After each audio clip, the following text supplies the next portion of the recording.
हम सब के जीवन में इस देश में अंग्रेजी बोलने वालों को शर्म आएगी, ऐसा समाज का निर्माण अब दूर नहीं। नहीं गृह मंत्री जी, बोलने वालों को शर्म नहीं आएगी, शर्म उनको आएगी जो इसको बोल नहीं पाते हैं, जैसे ये। First of all, Smriti, I would like to congratulate you. बोलते समय इसको शर्म आती है और इसको सुनते समय हमें शर्म आती है, क्योंकि आपकी अनुकंपा से ये क्रिकेट में दुनिया के सबसे सर्वोच्च पद पर बैठा है, बिना किसी काबिलियत के, बिना किसी डिग्री के, बिना किसी हुनर के। इससे अच्छी अंग्रेजी हमारे देश के चपरासी, यहाँ तक कि रिक्शा वाले बोलते हैं। What I'm telling you, listen very carefully. If you know English, you can go London, Paris, America, Tokyo, XYZ. If you don't know English, you cannot go there.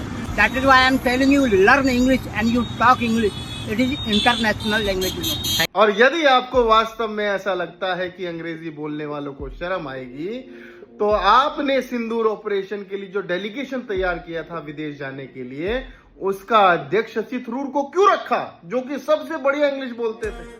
इसी जैसा को रख लेते, हिंदी में जाके समझा लेता। बात तो सही है। तो आपको ये बात इसलिए नहीं कहनी पड़ रही कि इंग्लिश खराब भाषा है, या देश के लोग हिंदी का सम्मान नहीं करते, या किसी प्रधानमंत्री को हिंदी नहीं आती थी।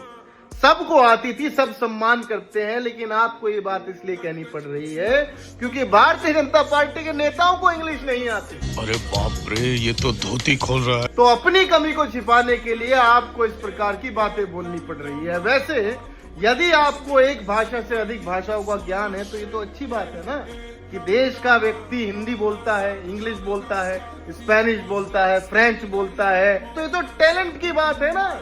इससे तो ज्ञान का विस्तार होता है। खाली एक भाषा में ज्ञान होके कौन सा विस्तार होगा? तो हमें तो प्रोत्साहित करना चाहिए कि हमें अन्य भाषाओं का ज्ञान हो, ताकि हमारी सोचने समझने की क्षमता बढ़े, ताकि हमारी कम्युनिकेशन बहुत अच्छी हो बाकी देशों के साथ। ये क्या बात हुई कि इंग्लिश बोलने पर शर्म आएगी? आएगी, उनको आएगी जिनको बोलनी नहीं आती।